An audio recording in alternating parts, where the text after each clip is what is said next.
From the beginning, I have repeatedly condemned the horrific 7 October terror attacks by Hamas. But nothing can justify the explosion of death and destruction since.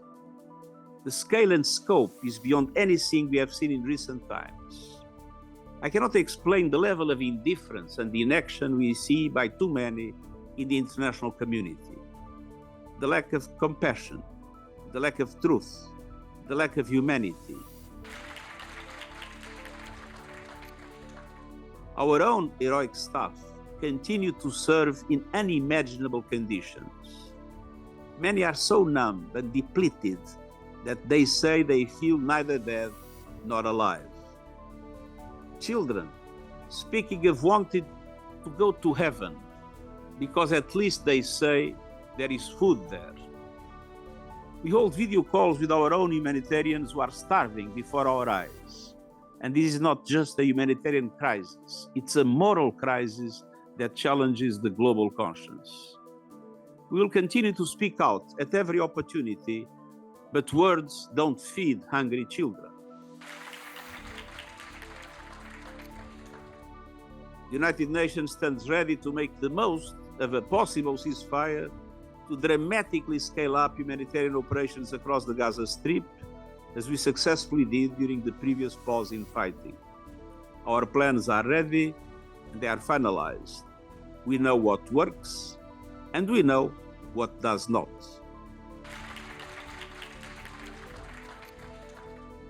We need action, an immediate and permanent ceasefire, the immediate and unconditional release of all hostages, and the immediate and unimpeded humanitarian access. At the same time, we need urgent, concrete, and irreversible steps towards a two-state solution. Dear friends, we are in a global battle for human dignity, for human rights, for justice, for the multilateral system itself.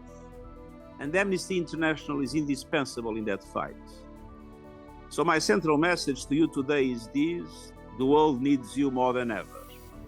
We need your courage, your creativity, and your clarity. We need your movements, rooted in communities and rising from the ground up, making it clear that leaders cannot turn a blind eye to their obligations. And yes, we need what you've called troublemaking, the kind that challenges complacency and inaction, that exposes injustice, that drives lasting change. We must right these wrongs.